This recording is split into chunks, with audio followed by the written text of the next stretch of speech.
Listen up, because what I'm about to tell you could completely transform your relationship. You've probably noticed something's changed. Maybe she's distant, maybe conversations feel forced, maybe that spark you once had feels like it's barely flickering. But here's what most guys don't understand. She's not falling out of love because of what you're not doing. She's pulling away because of what you are saying. See, most men think they need grand gestures, expensive gifts, or dramatic declarations to win back a woman's heart. But the truth? It's simpler and more powerful than that. There are specific words, phrases, and ways of communicating that trigger something deep in her psychology, something that makes her remember why she fell for you in the first place. Today, I'm going to show you the exact words that make a woman's heart skip a beat, the phrases that create instant emotional connection, and the communication secrets that turn ordinary conversations into moments she'll never forget. This isn't manipulation. This is understanding the psychology of attraction and using it to deepen your bond. So if you want to see that look in her eyes again, if you want her to text you first, if you want her to choose you over and over again, then pay attention, because by the end of this, you'll know exactly what to say and when to say it. The power of specific words. Before we dive into the actual phrases, you need to understand something crucial. Women communicate differently than men. While you might say, "I love you," and think that covers everything, she's listening for something deeper. She's listening for understanding, for validation, for proof that you truly see her. Most guys make the mistake of using generic phrases. "You're beautiful," "I love you," "You mean everything to me." These words, while nice, don't create the emotional impact you think they do. Why? Because she's heard them before, from other guys, in other relationships. They've lost their power. But when you use specific, targeted language that speaks directly to her individual experience, her unique qualities, her personal dreams and fears, that's when magic happens. That's when she realizes you're not just another guy saying what you think she wants to hear. You're the man who truly gets her. Phrase 1. I've been thinking about what you said. Here's the thing about women. They want to feel heard. Not just listened to, but truly heard. Most conversations between couples are just two people waiting for their turn to talk. But when you reference something she said days or even weeks ago, something that might have seemed insignificant at the time, you're showing her that her words matter to you. Let's say she mentioned feeling stressed about a project at work last Tuesday. Most guys would have forgotten by Thursday. But you bring it up. "I've been thinking about what you said about that presentation. You mentioned feeling like your ideas weren't being taken seriously. How did it go?" The power in this phrase isn't just that you remembered. It's that her thoughts have been occupying space in your mind. You're not just checking a box or being polite. You're showing her that she's significant enough to think about when she's not around. But here's the key. Don't use this phrase unless you genuinely mean it. Women have incredible intuition, and they can sense when you're being authentic versus when you're using a technique. The phrase only works when it comes from a place of genuine interest and care. Phrase 2. You handle that better than I would. This one is psychological gold. You're not just complimenting her, you're acknowledging her strength while showing vulnerability. Most guys think they need to be the strong one all the time, the one with all the answers. But women are attracted to men who are confident enough to admit when someone else excels. Maybe she dealt with a difficult family situation with grace. Maybe she handled a rude customer at work with patience you know you don't have. Maybe she managed to calm down your stressed out friend when you were ready to give up. You handle that better than I would. I would have lost my temper, but you stayed calm and actually solved the problem. That's incredible. This phrase works because it does three things simultaneously. It complements her specific abilities. It shows you're paying attention to how she handles situations, and it demonstrates that you're secure enough to admit her strengths without feeling threatened. Phrase 3. I trust your judgment on this. Trust is the foundation of any strong relationship, but most guys never explicitly state it.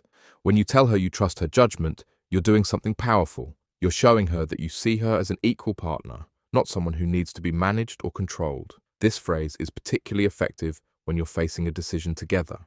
Maybe you're choosing between two apartments, deciding on vacation plans, or figuring out how to handle a social situation. Instead of automatically taking the lead or dismissing her input, you say, I trust your judgment on this. What do you think we should do? But here's where most guys mess this up. They say they trust her judgment, then immediately start explaining why their way is better.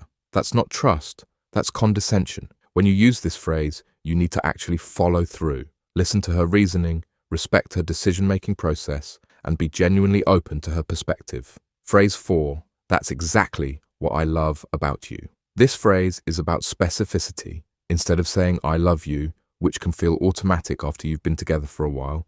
You're connecting your love to something specific she just did or said. It makes your love feel fresh, intentional, and deeply personal. Maybe she just spent 20 minutes helping your nephew with his homework. Maybe she remembered to pick up your favorite coffee without being asked. Maybe she made a joke that had you laughing for 5 minutes straight. That's exactly what I love about you.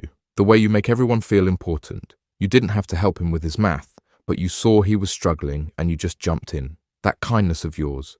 It's one of the things that made me fall for you in the first place. The magic is in the connection. You're not just saying you love her. You're showing her that you love her for reasons that are uniquely her. It makes her feel seen, valued, and irreplaceable. Phrase 5. I was wrong about that. This might be the hardest phrase for most men to say, but it's also one of the most powerful. Admitting when you're wrong isn't about being weak. It's about being strong enough to prioritize the relationship over your ego. Maybe you doubted her friend's motives, and it turned out she was right to trust them. Maybe you thought her career move was risky, and it ended up being brilliant. Maybe you dismissed her concerns about something and later realized she was spot on. I was wrong about that. You were right to trust Sarah. She really did have your best interests at heart. I'm sorry I doubted your judgment. I should have listened to you from the beginning. This phrase works because it shows growth. It demonstrates that you're paying attention to outcomes, that you're willing to admit mistakes, and that you respect her intelligence enough to acknowledge when she knows better. Phrase 6. I'm proud of you. Here's something most guys don't realize. Women want to feel proud of themselves through your eyes. They want to know that their achievements, their growth, their efforts matter to the person they love most. But here's the catch. You can't just say, I'm proud of you about the big, obvious things. Anyone can be proud when she gets a promotion or graduates from school. The real impact comes when you notice the small victories, the personal growth, the moments when she pushed through something difficult. I'm proud of you for speaking up in that meeting. I know public speaking makes you nervous, but you did it anyway. That took real courage. I'm proud of you for setting boundaries with your sister. I know family stuff is complicated, but you handled that conversation with so much maturity. The key is timing and specificity. Don't wait weeks to say it. Don't make it about things that benefit you. Make it about her growth, her character, her personal victories. Phrase 7. Tell me more about that. This is the phrase that transforms ordinary conversations into intimate connections. Most people, when someone shares something, immediately jump to giving advice, sharing their own similar experience, or changing the subject. But when you ask her to tell you more, you're creating space for her to go deeper. Maybe she mentions feeling frustrated at work. Instead of immediately offering solutions or sharing your own work drama, you say, tell me more about that. What's making it so frustrating? Maybe she talks about a childhood memory. Instead of moving on to the next topic, you lean in. Tell me more about that. What was going through your mind when that happened? This phrase works because it shows genuine curiosity. You're not just waiting for your turn to talk, you're actually interested in understanding her experience more deeply. It makes her feel valued and creates the kind of emotional intimacy that keeps relationships strong. Phrase 8. I see you. This isn't just about physical sight. It's about recognition, understanding, and acknowledgement. When you tell her, I see you, you're saying that you noticed not just what she does, but who she is underneath it all. Maybe she's been working extra hours to help her team meet a deadline, coming home exhausted but never complaining. Maybe she's been dealing with family stress but still making sure everyone else is taken care of. Maybe she's been pushing herself to grow in ways that aren't obvious to others. I see you. I see how hard you've been working, how much you care about doing things right, how you put everyone else's needs before your own. I see how much you give, and I want you to know that it doesn't go unnoticed. This phrase is powerful because it addresses the fear that many people have, the fear of being invisible, of their efforts going unrecognized, of being taken for granted. When you tell her you see her, you're affirming her worth and her impact. Phrase 9. What would make you happy? This question is transformative because it shifts the focus from what you think she wants to what she actually wants. Most guys spend time guessing what would make their partner happy, often getting it wrong when they could just ask directly. But here's the important part. You have to ask this question when you're genuinely prepared to listen and act on the answer. If you ask what would make her happy just to seem caring, but then dismiss her response or make it about you, you'll do more harm than good. What would make you happy right now? Not what you think you should want, not what would be practical, what would actually make you happy. Sometimes her answer will surprise you. Maybe she doesn't want a fancy dinner. She wants to stay in and watch old movies.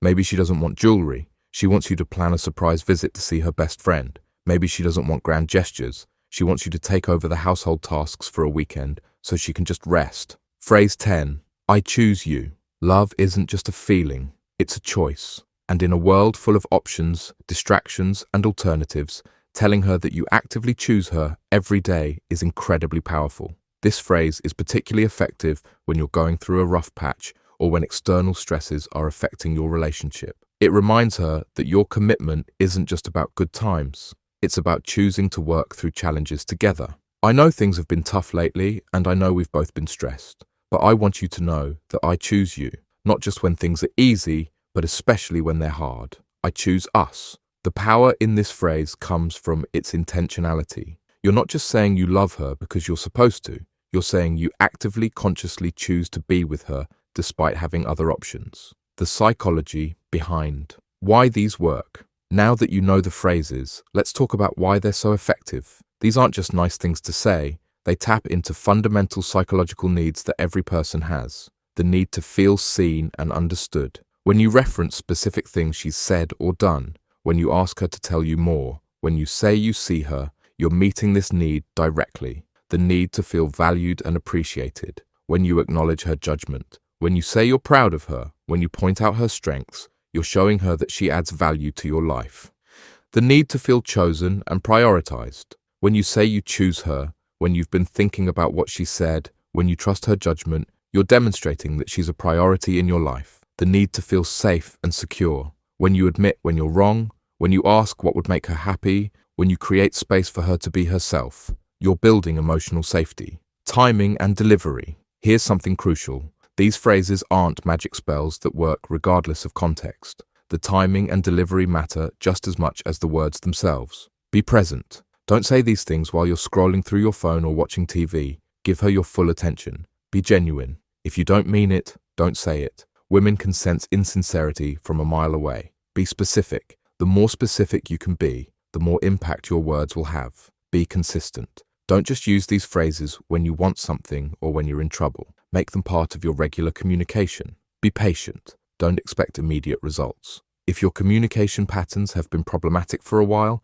it will take time to rebuild trust and connection. Common mistakes to avoid. Even with the right phrases, guys often mess up the execution. Here are the biggest mistakes to watch out for. Using them as manipulation. If you're only saying these things to get something, sex, forgiveness, compliance, she'll figure it out. These phrases only work when they come from a place of genuine care and appreciation. Overdoing it. Don't use all of these phrases in one conversation. That will feel forced and unnatural. Let them arise organically from real situations. Following up with complaints. Don't say, I'm proud of you, and then immediately follow it with, but you should also. That completely undermines the impact. Making it about you. Don't use these phrases as a way to talk about yourself. I trust your judgment shouldn't be followed by a long explanation of why you're so good at trusting people. Expecting immediate reciprocation. Don't say these things and then expect her to immediately return the sentiment. Give her space to receive and process. The bigger picture. These phrases are powerful tools, but they're not magic bullets. They work best when they're part of a broader pattern of respectful, attentive, caring communication. If you're using these phrases but still being dismissive, controlling, or inattentive in other areas, they won't have the impact you're looking for. Real attraction, real love, real connection comes from consistency. It comes from showing up day after day with genuine care and attention. It comes from being the kind of man who naturally thinks and speaks this way because he genuinely values and respects his partner. But here's the beautiful thing. When you start using these phrases regularly, when you start looking for opportunities to see her, acknowledge her, and appreciate her, something interesting happens. You start to genuinely feel more connected to her. You start to notice things about her that you might have overlooked before. You start to appreciate her in ways that make your relationship stronger. Your next steps. So here's what I want you to do. Don't try to memorize all of these phrases and use them all at once. Instead, pick one or two that feel most natural to you and look for genuine opportunities to use them over the next week. Pay attention to her responses. Notice how she reacts when you acknowledge something specific she said. Watch her face when you tell her you're proud of her for something personal. See how she responds when you ask her to tell you more about something she's sharing. And here's the most important part. Mean what you say. These phrases only work when they come from a place of genuine appreciation and care. If you find yourself struggling to mean them, that might be a sign that you need to work on genuinely seeing and appreciating your partner before you worry about what to say. Remember, the goal isn't to get her to fall in love with you again through clever words. The goal is to express the love and appreciation you already feel in ways that she can truly receive and understand. When you do that consistently, when you make her feel seen, valued, chosen, and safe, that's when the magic happens. That's when she looks at you the way she used to. That's when she reaches for your hand without thinking about it. That's when she chooses you, over and over again, just like you're choosing her. The power is in your words, but more than that, the power is in your genuine care and attention. Use it wisely.